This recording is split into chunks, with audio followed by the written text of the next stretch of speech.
The legend of the Northern Burlington Greyhound dates back to the school's opening in 1960, when a committee of students selected the Greyhound to represent the newly opened school, capitalizing on its reputation for speed and intelligence. Since that time, the Greyhound has served as a fitting representation of our academic and athletic vigor in all of its inceptions. For a while in the 60s, a local resident would bring a live Greyhound named Rick to home football games to act as the school mascot. Rick had the unique distinction of being the only live school mascot in the area. One day, while meandering about the area's vast expanses of farmland, Rick was shot and killed by an unidentified farmer after being mistaken for a more menacing creature. Rumor has it that Rick was buried in the north end zone of the high school football field as a tribute to his service to our school and community. But to understand Rick the Greyhound, you have to understand who Rick the Greyhound was. Rick was born on a farm in the northern Burlington area in the late 1950s to a long racing pedigree.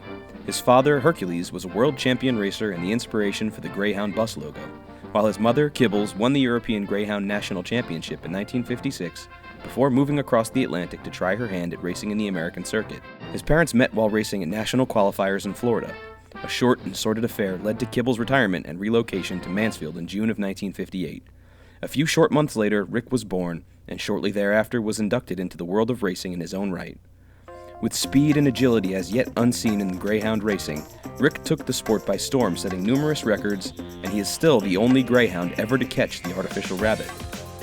However, it all came crashing down in late 1959 at the Southeast Invitational, when Rick bumped into his arch-rival Rex and went careening into the guide rail, tearing the ACL in his left rear leg and ending his career. Rick spiraled into a deep, dark depression and spent months alone, staring out windows and sleeping underneath tables, when he found an ad in the local newspaper looking for mascot applicants at Northern Burlington County Regional High School. Rick went in for an interview, and before he knew it, he was the face of the Northern Burlington County Regional High School.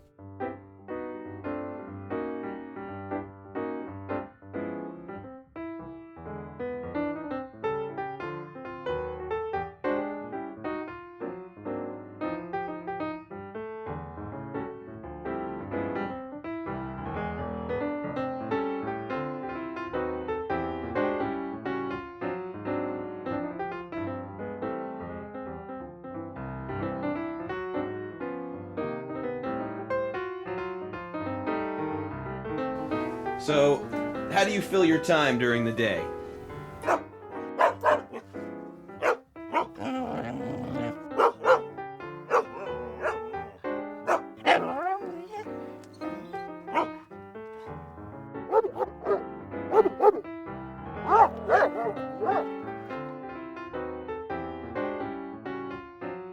What is the most important part of your job?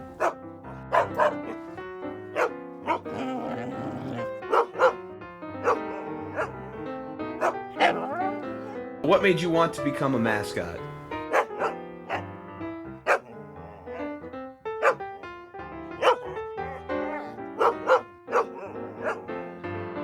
What do you hope to accomplish in the future?